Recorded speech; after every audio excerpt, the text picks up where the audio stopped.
வணக்கம் நண்பர்களே. இன்றைக்கி சிவின் ஃபுட்டில் குழந்தைகளுக்கான புதினா சாப்பாடு எப்படி பண்ணலான்னு பார்க்கலாம் வாங்க. ஒரு கடாயில் 2 டீஸ்பூன் எண்ணெய் சேர்த்துக்கலாம். எண்ணெய் நல்லா சூடானதும் கடுகு சேர்த்துக்கலாம்.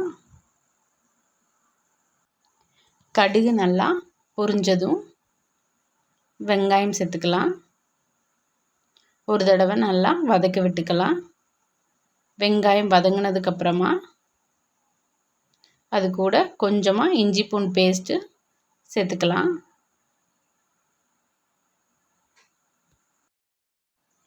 இஞ்சி பூண்டு பேஸ்ட்டு பச்சை வாசனை போகிற வரைக்கும் நல்லா வதக்கி விட்டுக்கலாம். வதங்கினதுக்கப்புறமா அது கூட மல்லித்தூள் கரம் மசாலாவை உள்ளே சேர்த்துக்கலாம்.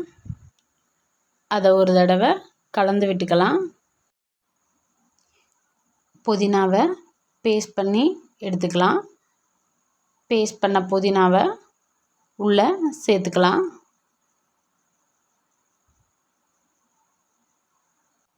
சேர்த்துட்டு தேவையான அளவு உப்பு சேர்த்துக்கலாம். ஒரு தடவை நல்லா கலந்து விட்டுக்கலாம். புதினா நல்லா சுண்டி வர வரைக்கும் கலந்துக்கலாம்.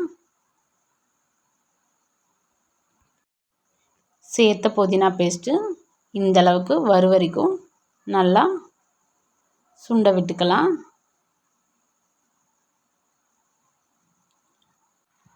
தேவையான அளவு சாதம் சேர்த்து கிளறிக்கலாம்.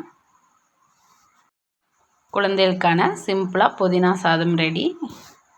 டிஃபனை பேக் பண்ணிக்கலாம்.